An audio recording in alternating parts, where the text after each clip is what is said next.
Tell me about. Yeah, welcome. This is my house. Don't have a roof over your head. Nothing. Yeah, I feel that I've been ignored and forgotten. They haven't done anything for my house.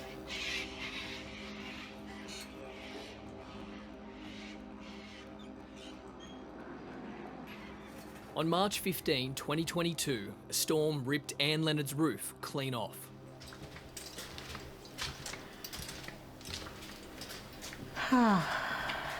So they just fell down, these things. It looks really rubbish. Not good at all. I lost everything. It's a wreck. Yeah. So all this just need to go to the bin.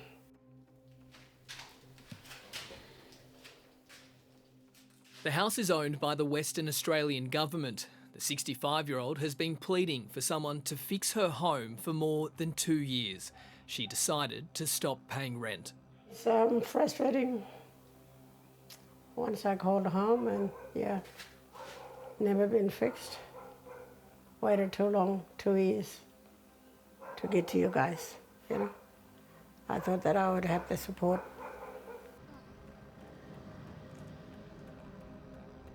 Anne Leonard lives in Gillarong community, a few minutes out from Fitzroy Crossing in the Kimberley. She says for 2 years she's been living in the kitchen of a homemaker building because her house is unsafe. Homemaker building is a building that if we have a party, kids' party, we cook all the taka in there and then we take it out to the hall. So it's supposed to be a communal building. Yes, it is. It's supposed to be that. It's not a place where you're supposed to be sleeping, but I had no choice. She says there is no privacy and there are maintenance problems too. I sleep with the door open. I have a big dog outside there. So you sleep with this open because it's stuck? jam. It's jam. I've been talking about this from last year, whether they're not listening or are they ignoring us. Because we are not in the public area, we are out in the bush area. So you can't see us. When tourists go past, they can't see this house. We are inside the scrub.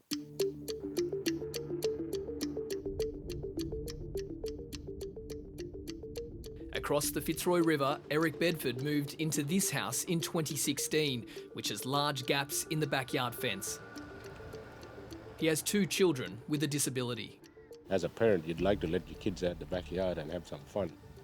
But I obviously can't do that, especially with the boy with autism. He'll just wander straight off, you know. And when did you first put in a request to try and get it fixed? 2016. It's all spider ants damages. Inside, an infestation has taken over. I'm paying rent for the termites that live here. So he's packed up and moved his family. I stay up at a colleague's house because it's safe out there for my kids. And I'd be here if this was done, you know. You're still paying rent for here? Yeah.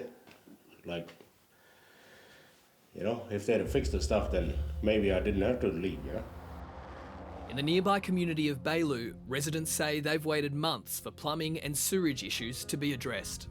We pay rent in our community, so we want to make sure that when we're reporting maintenance, that gets done at a set time. If I was a person living in a tenant in the city, those maintenance requests will be done like that. Slater and Gordon has filed a class action against the Housing Authority and State of Western Australia on behalf of thousands of tenants living in alleged substandard public housing in remote Aboriginal communities across the state. The law firm conducted a survey of nearly 200 homes earlier this year with Australian lawyers for remote Aboriginal rights. Every house that we went into had a significant number of problems. It's hard to not conclude from our investigation that the attitude of the state in WA seems to have been that'll do when it comes to Aboriginal rights in remote communities. We want to see that changed.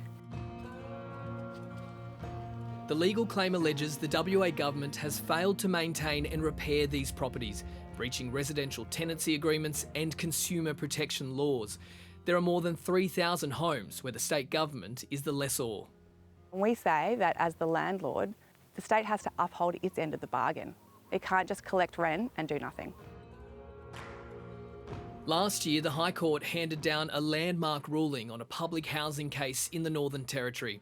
It found some tenants are entitled to financial compensation for distress caused by government inaction.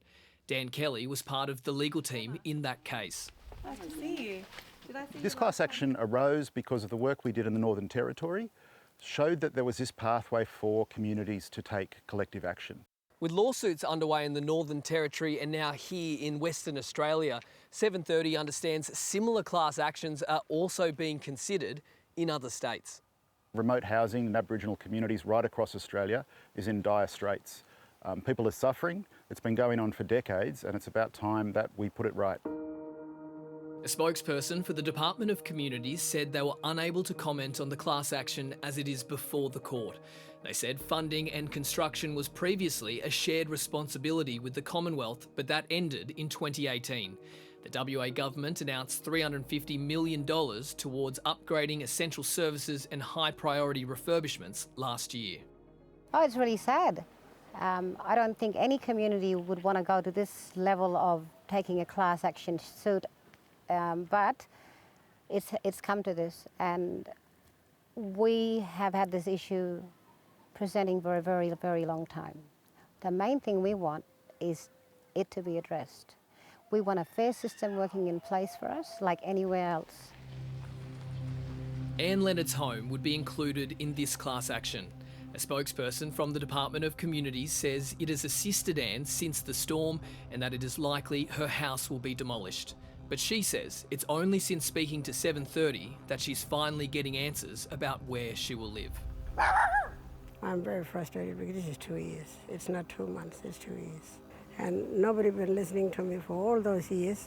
So I'm still here waiting.